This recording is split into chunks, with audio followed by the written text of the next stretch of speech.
Calvin Harris. It's our first artist trailer at Lollapalooza 2014. This is what I know.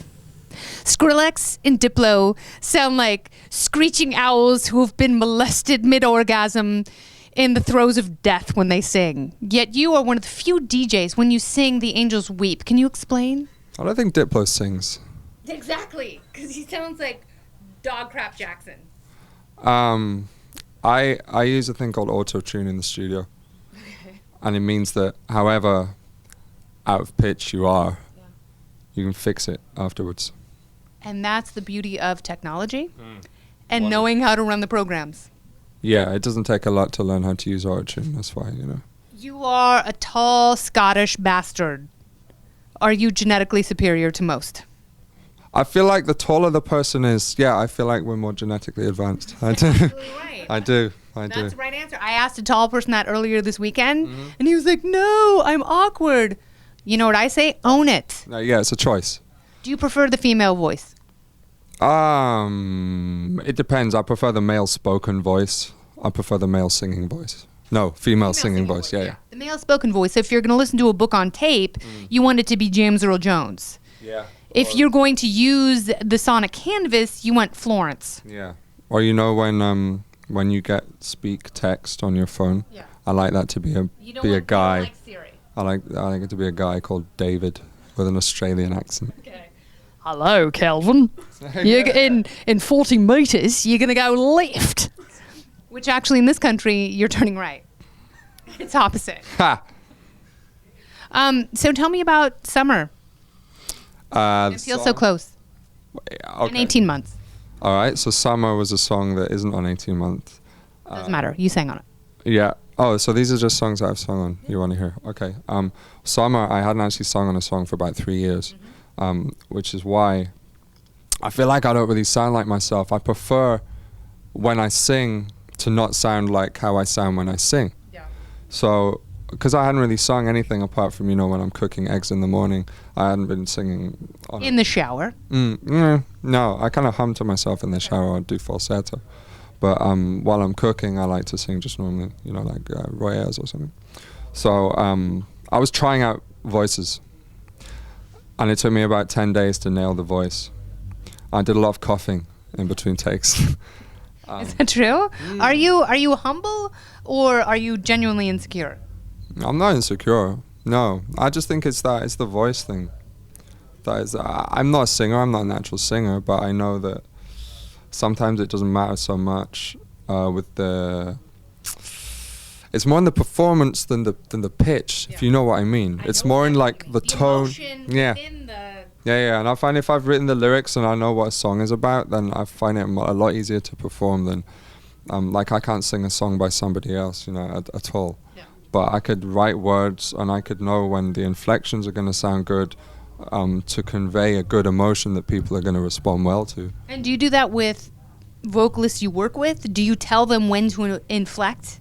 Yeah, I do. I'm good at that. I'm good at knowing when to do the good bits and when to play it a bit cooler. So your ear is more tuned and refined than your voice. Oh, for sure. You've got the voice of a Neanderthal and the ear of like Mozart. I wouldn't put it like that, but it's two quite extremes. I'd like to rein them both in a bit, and then you're probably right. I feel like I should be complimentary because you're playing the iHeartRadio Music Festival.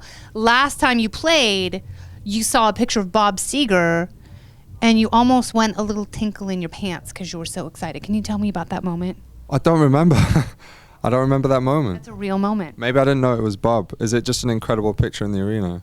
No, it was the Bob Segerness of the picture, and the Bob Segerness like hit your personal eagerness, and the two met, and you gave the performance of a lifetime then. Can you surpass that at the 2014 iHeartRadio Music Festival? I believe I can, yeah. We were talking in the golf cart, which is a phrase you hear often. And what we decided is you need to either do a remix of Dolly Parton's Jolene, or you need to work with her and maybe have, some sort of an exploration of each other's bodies. You're crazy. Why? Maybe. Why? Maybe I am. Maybe I am, or maybe I know what true love is, and Jolene is such a beautiful song, and I feel like if that was dropped in your lap, you could do something harmonic and revolutionary with it. No, we need other songs as well. Really? Yeah, that song's a great song, but it's a song that's done. That's right. And now let's do some other songs. Okay. Is there a vocalist from another time, another place, or even now that you haven't worked with that would complete you? Never completed. I don't think I'll be completed. That's right. Because as soon as you think you're done working with people, some more people come along that you really want to work with. You know, it's like a never-ending cycle, which is great. Never run out of great people to work with. No, and there are so many. Mm. And some that are just being born, which makes you kind of a pervert. What is the best part about being Calvin Harris? I mean, I get to make music. I get to literally, I'd sit in a room all week and make music, mix it, listen to it, and then I get to play it on the weekends. Yeah. It's great. Do you ever feel like an astronomer who maybe works on a lonely mountaintop and discovers incredible things that will change mankind, but you do it in solace? Yes, And how does that make you feel? like an astronomer. Absolutely right, Calvin. That's absolutely right. I'm so surprised that before this moment we haven't been super good friends. And I feel like you're just as surprised as I am. It's a surprising day. Would you like to ask me one question, because you only get one? How long have you been interviewing people? 23 years. I saw a good one with Diplo. That's absolutely right. Perhaps my finest hour, and it is for sure. And how did that make you feel? It was funny. It's definitely funny.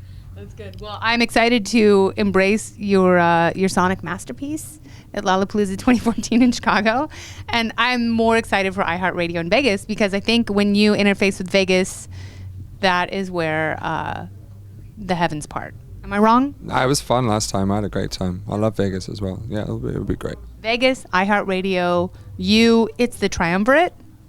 Okay. So let's embrace. All right. Now? Yes. And as a woman, I am complete. Calvin Harris. Okay. Thank you, and thank you.